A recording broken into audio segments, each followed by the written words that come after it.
Hello everyone, today's story is called Miss Rumphius by Barbara Cooney.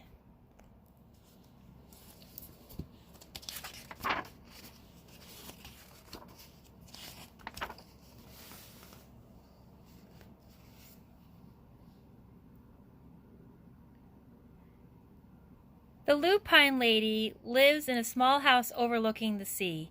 In between the rocks around her house grow blue and purple and rose-colored flowers. The Lupine Lady is little and old, but she has not always been that way. I know, she is my great-aunt, and she told me so. Once upon a time she was a little girl named Alice, who lived in a city by the sea. From the front stoop she could see the wharves and the bristling masts of tall ships.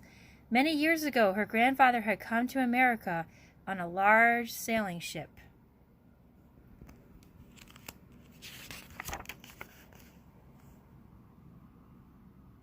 Now he worked in the shop at the bottom of the house, making figureheads for the prows of ships and carving Indians out of wood to put in front of cigar stores. For Alice's grandfather was an artist. He painted pictures, too, of sailing ships and places across the sea. When he was very busy, Alice helped him put in the skies. In the evening, Alice sat on her grandfather's knee and listened to his stories of faraway places. When he had finished, Alice would say, "When I grow up, I too will go to faraway places, and when I grow old, I too will live by the sea." "That is all very well, little Alice," said her grandfather, "but there is a third thing you must do." "What is that?" asked Alice.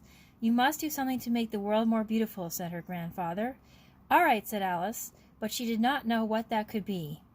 In the meantime, Alice got up and washed her face and ate porridge for breakfast. She went to school and came home and did her homework, and pretty soon she was all grown up. Then my great-aunt Alice set out to do the 3 things she had told her grandfather she was going to do. She left home and went to live in another city far from the sea and the salt air.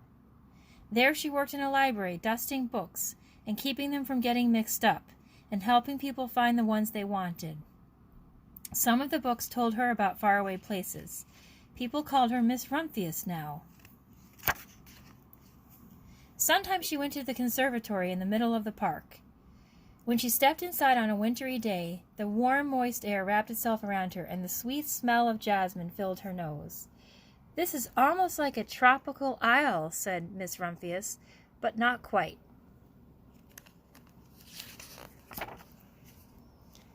So Miss Rumphius went to a real tropical island, where people kept cockatoos and monkeys as pets.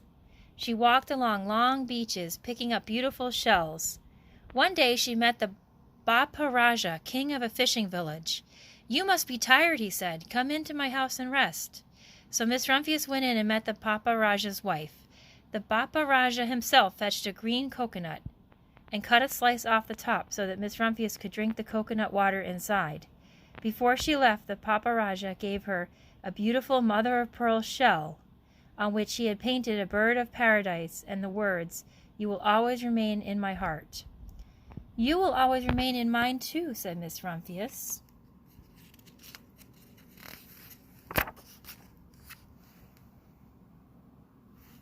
My great-aunt Miss Alice Rumphius climbed tall mountains where the snow never melted. She went through jungles and across deserts. She saw lions playing and kangaroos jumping, and everywhere she made friends she would never forget. Finally she came to the land of the lotus eaters, and there, getting off a camel, she hurt her back. "What a foolish thing to do," said Miss Rumphius. "Well, I have certainly seen faraway places. Maybe it is time to find my place by the sea." And it was, and she did.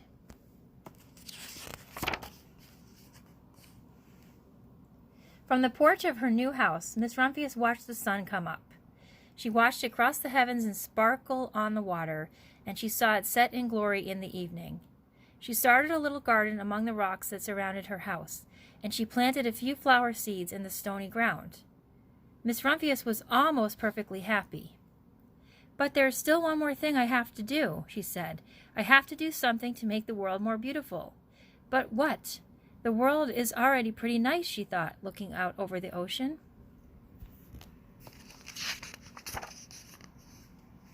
The next spring, Miss Rumphius was not very well. Her back was bothering her, and she had to stay in bed most of the time. The flowers she had planted the summer before had come up and bloomed in spite of the stony ground. She could see them from her bedroom window, purple and blue and rose-colored. "Lupines," said Miss Rumphius with satisfaction. "I have always loved lupines the best. I wish I could plant more seeds this summer so that I could have still more flowers next year." But she was not able to.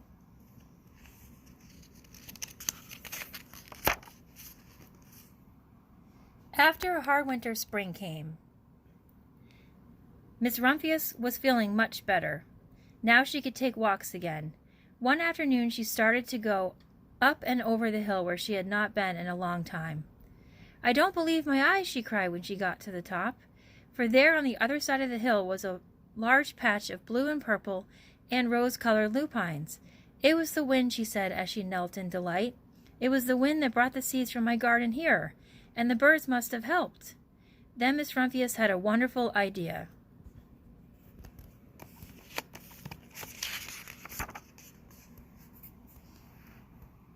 She hurried home and got out her seed catalogs. She sent off to the very best seed house for 5 bushels of lupine seed.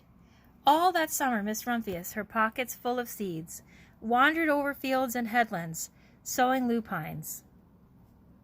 She scattered seeds among the highways and down the country lanes. She flung handfuls of them around the schoolhouse and back of the church. She tossed them into hollows and along stone walls.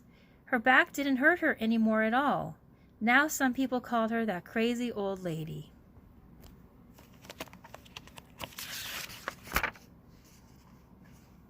The next spring there were lupines everywhere.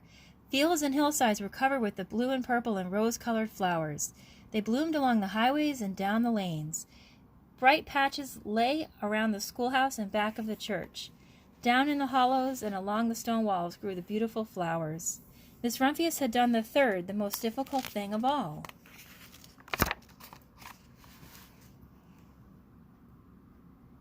My great-aunt Alice, Miss Rumphius, is very old now. Her hair is very white. Every year there are more and more lupines. Now they call her the Lupine Lady. Sometimes my friends stand with me outside her gate, curious to see the old lady who planted the fields of lupines. When she invites us in, they come slowly. They think she is the oldest woman in the world. Often she tells us stories of faraway places. When I grow up, I tell her, I too will go to faraway places and come home to live by the sea. "That is all very well, little Alice," says my aunt, "but there is a third thing you must do."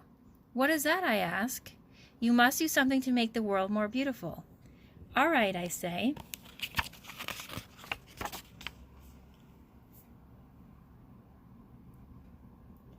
But I do not know yet what that can be.